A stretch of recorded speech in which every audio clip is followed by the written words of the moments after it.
Bonjour à tous, aujourd'hui une courte vidéo mais très explicite. Donc cette vidéo concerne Anne Goldamer, qui est la personne qui avait édité le livre du succès pour MAP. Cette personne est en train de nous expliquer actuellement qu'elle quitte The Advert Platform et que donc elle arrête, suite au changement de nom entre MAP et TAP, elle arrête de bosser avec eux. Alors c'est assez significatif puisque c'est une personne qui avait une relative importance puisqu'elle avait écrit quand même le livre du succès qui était vanté par tous les mapiens. Alors elle explique sa décision par plusieurs facteurs que l'on va reprendre ici. Alors le premier, c'est qu'il y a eu déjà 2 incidents de paiement entre MAP 2.0 et MAP 2.5, que le trafic qui concerne ces annonces a été divisé par 2, puisqu'avant elle dit qu'elle avait un retour de 10% et que maintenant elle en a à peine 5. Elle dit aussi en substance que le fait que MacDees ait choisi une société comme VX, qui s'est avérée être une grosse erreur, lui a fait perdre la confiance dans les choix de MacDees. Elle dit aussi également ce qu'on a pu voir, tous ceux qui se sont fait jeter des groupes de MAP ont pu le constater, c'est que dès que vous posez des questions, ici ils ont posé des questions, les comptes ont été bloqués ou fermés, c'est-à-dire qu'en fait, dès que dans MAP on posait des questions un petit peu dérangeantes, on était tout de suite exclu, donc ça ne lui plaît pas du tout, je pense que c'est vraiment une personne intègre.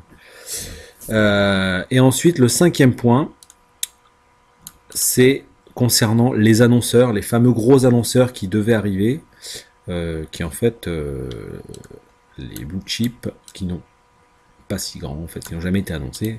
Donc tous les gros annonceurs ne sont jamais arrivés, en fait, MAP n'était que du mensonge.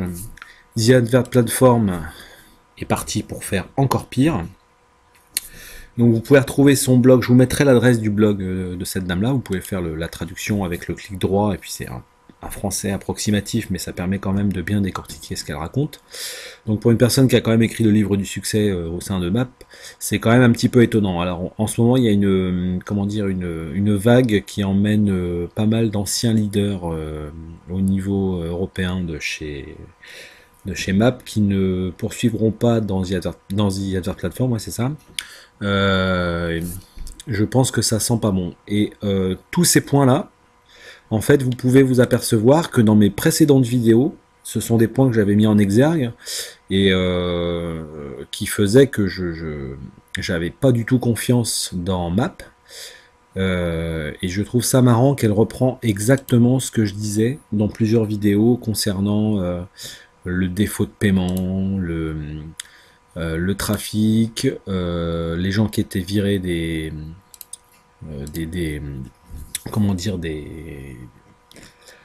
comptes Facebook, des groupes Facebook, le fait qu'il n'y ait pas de gros annonceurs, qu'il n'y avait que des annonceurs pipeaux. Enfin voilà, comment dire, je trouve ça marrant que 1 an ou 2 après, en fait, on s'aperçoive que ce que je disais était vrai et que ça vienne maintenant de la part de personnes qui étaient assez bien placées. Donc, pour les derniers résistants qui n'auraient pas perdu d'argent dans MAP, parce qu'il y en a certainement quelques-uns, c'est une nouvelle mise en garde. Je vous dis simplement que The Advert Platform va être encore pire, il va s'écrouler encore plus rapidement, de par le fonctionnement en fait, parce que je vois pas pourquoi est-ce que des annonceurs iraient annoncer au sein de The Advert Platform pour pouvoir mettre des annonces sur Google, sur Facebook, alors que Facebook a un outil interne de promotion. Enfin, il y a plein de choses comme ça qui sont un petit peu bizarres, et elle le dit elle-même, son trafic a été divisé par 2, donc voilà, je pense qu'il faut vite fuir de The Advert Platform, et puis reprendre ces billes si vous en avez investi avant qu'il soit trop tard, et puis si vous n'avez pas encore investi, un petit conseil, abstenez-vous. Voilà, à bientôt pour la prochaine vidéo.